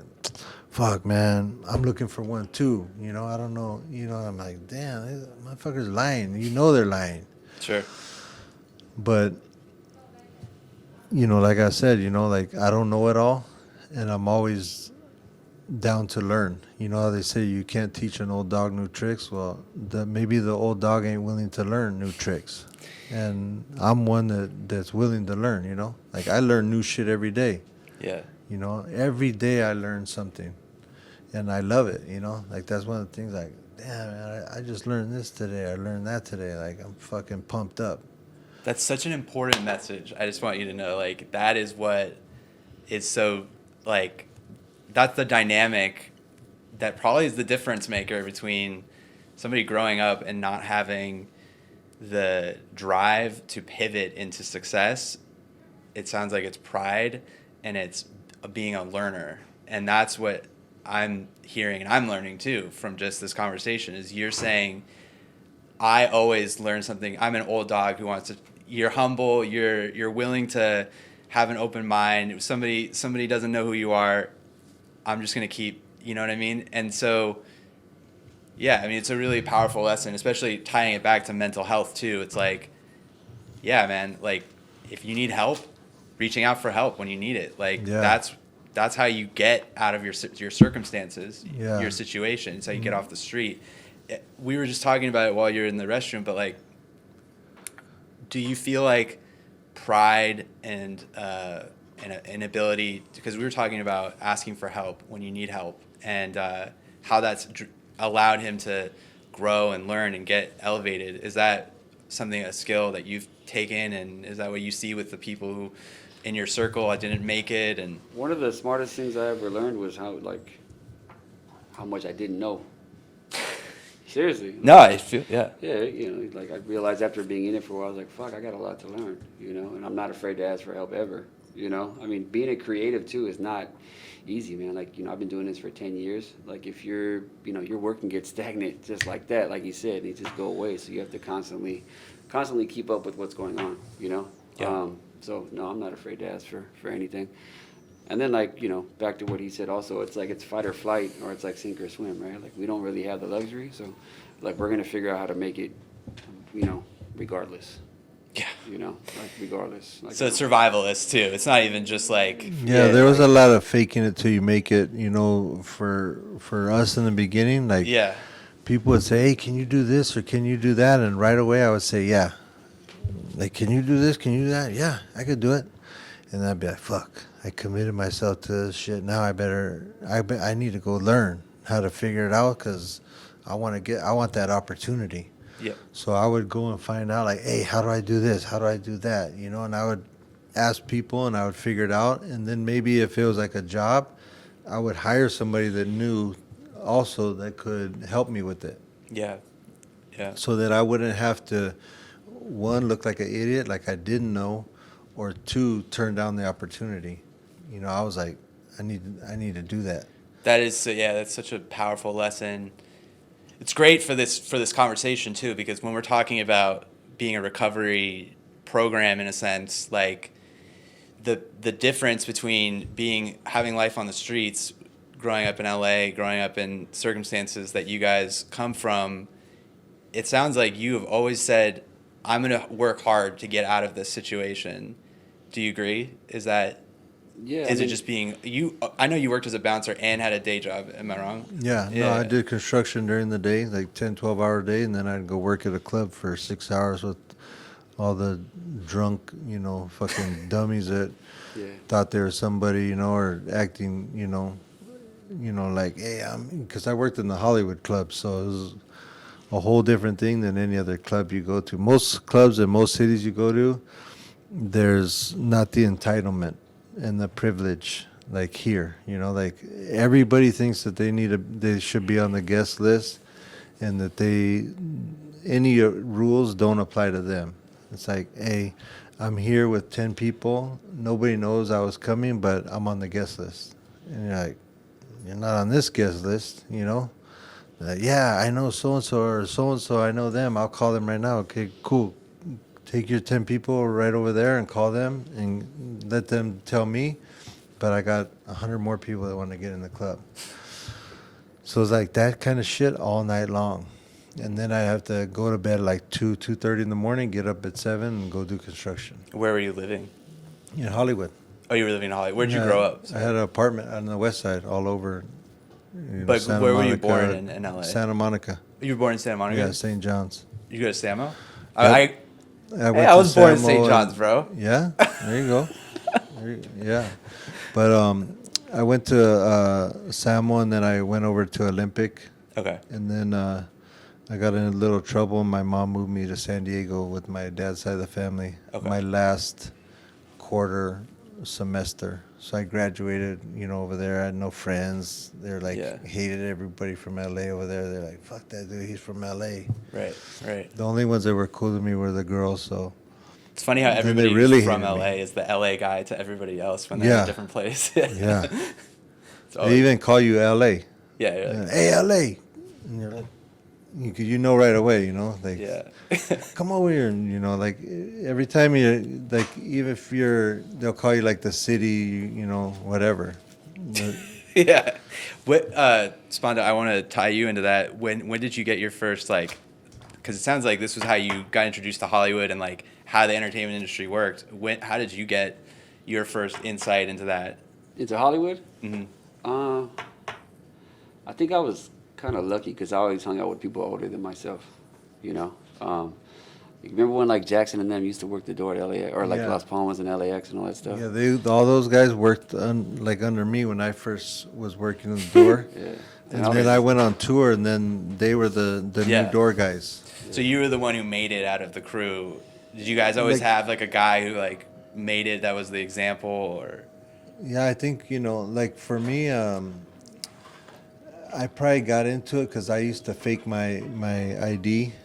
It was 66, and I would make the 6 a 0, and I used to go to the clubs with a fake ID. And so then I started seeing all like the way Hollywood worked, and I was like, man, this is cool. Like these are like the cool parties, you know, because I was used to going to other parties like backyard parties or whatever, but it was different when you come to like Hollywood parties. Like shit was a little bit more wild, you know. The land of opportunity. There's so much shit going on. That's what I'm curious about. Like I remember going to a Halloween party right in Laurel Canyon one time. I think I was like 17 years old. Yep. 17 or 18. I remember I was just young as fuck, and like there was it was at the Houdini mansion. And there was a tunnel that went underneath Natalia Laurel lived Canyon. at one of the mansions. Yeah. And you could go to the other house, and there was all these different rooms, and it was like a real Hollywood movie, like we were going into things, and you would like see, like, there was a crazy ass mansion party, like thousands of people were at this house for a party for Halloween, and you'd be walking down the hallway, and there was a door, and you're like, oh, I wonder what's in this room. And you open the door, and there's like 2 people fucking in there, in like costumes and shit. You're like, whoa, shit, that's crazy. And then you go to another room, and people are partying, you know, doing drugs or whatever. You're like, oh, damn, this is like in the movies, you know? Right. But it's it was real. Yeah, it happens. Yeah. There was no cameras, no nothing. It was like, it's LA. It was cracking. And so I was like, man, I kind of like this like lifestyle, you know, like you'd go to a club, and then there's like, hey, there's an after party at this house in Hollywood Hills, and you're like, well, whose house is it? Don't worry about it. Just fucking go up there. Here's the address. And you go up in this house, and this wild shit going on after hours. Like, people are lit. It was like, that was really lit back then. Yeah. Like, people were having the time of their life. So I was like, man, I want to get into this a little bit more. This is kind of cool. And so I started, you know, going around the clubs and meeting all the club people, and then I started working at them, and I knew everybody. And everybody had to go through me to get into the club, so I knew everybody. Like, everybody is like on a first name basis, because back then there wasn't no bottle service or nothing like that, so everybody blended in with each other. Like, you could be the most famous dude in Hollywood drinking at the bar with just regular Joe with like a minimum wage job, and just be cool, chopping it up. Like, hey, what's up? You see him at the club the next week. Hey, what's up, man? Hey, what's up, man? How do you know him? I was kicking it with him last time, you know, I was here at the club. You know, we were partying together, drinking together, whatever. But now it's like, you know, bottle service and all this fucking money and, you know, all this different shit. That's my goon squad right there. But, you know, times have changed a lot, you know, so it is what it is. But that's how I got introduced into this world, and I just ran with it. It's a fantastic tool, because you can, you know, like, you can send 1 million emails, have 1 million cups of coffee, do your LA lunches, but where this shit really happens is around a fucking nightclub table where there's alcohol. You know what I mean? Yeah. Yeah. And I don't think a lot of people have that, because LA is really that. Like, people don't realize that is really LA. Like, you can grow up in, and this is also what you hear from like the Odd Future kids too, because they're like an LA collective that came up from a different part of LA, but like the streets too. It's like, you can literally grow up in the poorest part of the city and one day wind up like, you know, passed out at someone's mansion. Like, it's just like, as long as you're connecting and like and linking, LA is so tiny, and like you can vertically climb in like 2 seconds. But obviously there's a difference between actually, or you can get blackballed. Yeah. In 2 seconds. In 2 seconds you can lose it all you too. Fuck yourself off real quick here. Yep. And I think that's what sucks people in, and they're gone, right? Like, that's, you do the wrong shit to the wrong person in 2 seconds. Not even in like a gangster way or a violent way. Like, you just say the wrong thing, and the wrong person heard you say that shit, you're out. Yep. And it's crazy. Like, I've seen people like come here with their life savings from out of town, and they said something to the wrong person or to the wrong girl who was this guy's daughter or some shit like that. Yeah. Gone. Your little fantasy is over. Go take your broke ass back home, back to your city, wherever the fuck you came from, with your tail between the legs, and that's it. I see the city gobble people up and spit them out, send them back home a lot. Back home, yeah. But coming from LA, though, do you feel like you had an extra advantage of like knowing of course. how to navigate? You have the home team advantage. Sure. That's what I love about his like, his clothes. Not only he's my friend and everything, but just to be able to wear that shit that you're fucking born and raised here is crazy. Because this is probably one of the biggest cities in the world that has the most transplants. Yep. You know, like I've been to big cities like Paris, Tokyo, you know, big cities in different countries and different parts of the world, and there was hardly any foreigners here, like people that weren't from that city. Yeah. Like, you go to other big cities, and there's some people, you know, that moved there, transplanted there for whatever reason, but not like LA. There wasn't like, you know, everybody's coming here to be a singer or in a band, you can be anything or you want in Los Angeles. Yeah. Jesus, I'm a fashionista Actually, now I'm a DJ. I'm a model. Do you think you can manifest things in LA better than you can other places? I think Like, it's easier here. Like you do this shit in New York, they're gonna be like, nope, that's not you. Get the fuck out of here. But LA, you can reinvent yourself fucking 8 times until something sticks. I see people do it all the time. how many times have you seen the guy or the girl or the person where they are suddenly a entrepreneur or something, or they're suddenly like, everybody has a clothing brand in LA. We all know that, but it's like, I've seen guys that have no talent. Their talent is a mouthpiece, and they bullshit everybody with that mouthpiece, and they're millionaires now, just from talking shit. Like, I got this, I did that, I did this, and really they didn't do it. It was somebody else's shit. They were fronting like they did it, and now they're fucking millionaires, literally. Yeah. And I'm looking at that just going, God damn, like, I've been working so fucking hard, and I got talent that you could see. Not just I'm saying it, you could see that shit. And I still got to work like a motherfucker, That's a really good that's a really good connection to the next phase of when you came up, because you now were suddenly touring with the biggest group, literally, like at the moment. They're like the squad killing it. How did you know at that point, because there's no Instagram? Yeah. How did you know, like, okay, I should be filming this? Because you basically vlogged the whole thing, but in an artistic way. Like, how did you think that this would someday be valuable to somebody? I never thought that. Okay, you just did it. Yeah, I just was doing it, and I thought, like, because that wasn't my job. Yeah. My job was the tour manager. My job was to make sure everybody woke up, to get the car or to get on the bus, to go to the next show, to go to the airport, to catch the flight on time, to be at the interview on time, to be at the show on time, to make sure that all that ran smooth. There was no fuck-ups in any part of the day for my whole team. I had to be in a security, a dad, a psychiatrist, a fucking accountant. That was my job. On my time off, I would take my little camera and take a couple pictures here and there. And then there was a guy that I met later on, like in 1997.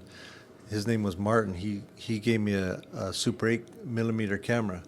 He's all, hey man, you should shoot with this and see if you can make this footage look as cool as your photos. And that's what I started doing. And then I started directing music videos, and after that I started filming on a regular and taking more and more photos. But at first I wasn't really into it. I thought it was kind of goofy if you carried a camera around. Like, imagine, like, now cameras are normal. You're like a hipster. Yeah, you're like, what the hell is this guy doing? Before there was even hipsters came after all the hard work we had to do to make that shit look cool. So imagine, like, who used to walk around with a Canon A1 around their neck with a strap? Nobody. Tourists and paparazzis. Right, sure. Right? Yeah.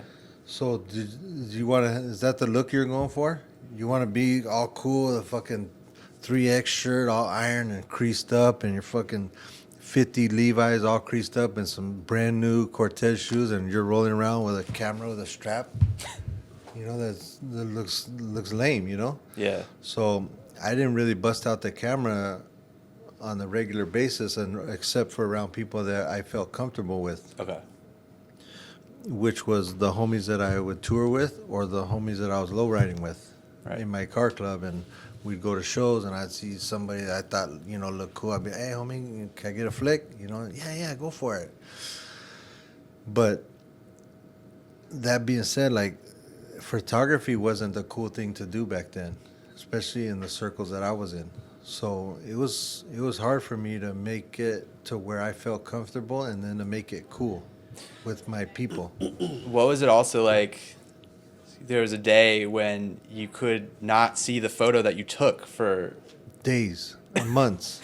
Like, I was on tour for a month or two. I couldn't see the photos until I got home. So I would come home with 40 rolls of film that I needed to get developed, and it would take like a week for them to do that shit. So I was coming home, not knowing what kind of photos I was getting or what I was doing. and I would see him after, and then all the homies would come over to my pad because it was like the hangout pad, and they'd be like, "Hey, let me see the pictures from the tour." So I'd show them. They're like, "Hey, homie, like, you take some badass pictures." I'd be like, "Let me see your pictures," and they'd bring out their pictures, and it was like, there you could tell the difference right away, like the difference between a photo that was taken, with some care, and a photo that was taken with like, I don't give a fuck type of camera. So Yeah. that was that. And so at this time though, you're a tour manager, Right. and you're not a professional photographer. Mm-hmm. And then you just show them these photos, and they're like, "Oh, why don't we submit this to like a news, like a magazine?" Yeah, I did that. And you were like, "Okay." Because I was a tour manager, so I was the one in contact with all the magazines to set up the interviews for the band. So you literally I would be like, created this opportunity. yeah, out I of would your say, "Hey, man," circumstances. because I felt bad, because I would give like the record label would fax me a press schedule every day. It was like, "Hey, get the band to do this press. Just take 1 hour of their time. There's 4 media outlets. So if you divide 4 into an hour, it's 15 minutes." Wait. You can't just bounce. You can't just bounce. You can't just bounce on They us, say bro. hi to the camera. I was gonna slowly fade away. No, but I'm curious. Before you depart, I do want to know, like, so we didn't really touch as much about Skid Row with you, and I wanted to know what your thoughts are about current state of Skid Row before you leave.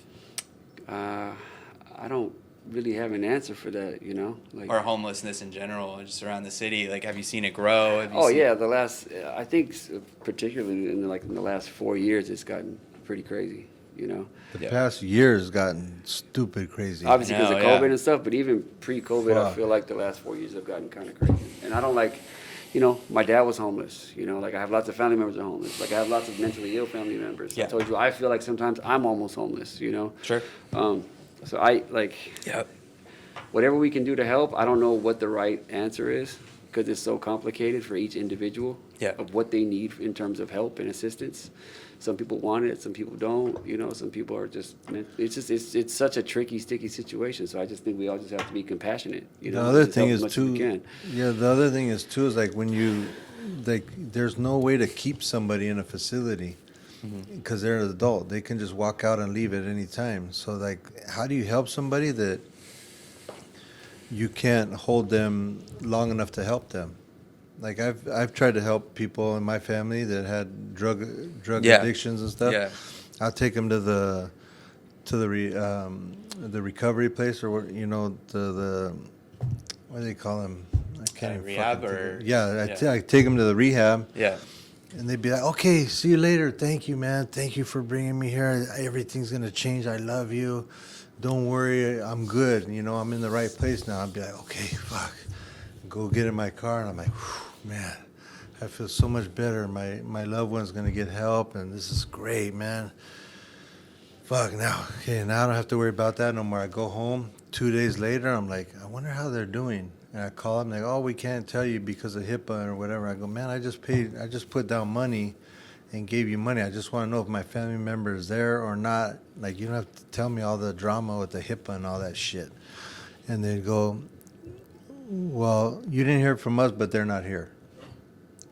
Like, Fuck. your family member left." I'm like, "Well, goddamn." So now it's like, Yeah. I'm right back into that ugly feeling Right. of before I got them in the car to take them to the rehab. So it's like, Yeah.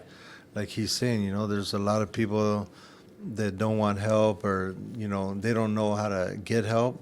But even when you do get them help, they don't stay, and there's nothing to hold them there Yeah. because they're adults. And like back in the day, I guess they used to be like you could drop somebody off, and they were stuck there for the 3 months. Yeah. I hope that Skid Row is always going to be a place that they can come back to if they do decide to come back to. I hope this place doesn't disappear like the rest of the city. I think that Skid Row should always be a part of Los Angeles. Yeah. It seems like the borders keep closing in, right? It's just they keep either moving them around or making it smaller. It's just things change. But I hope that Skid Row and the mission is always here for people that do want help, that, that genuinely want it.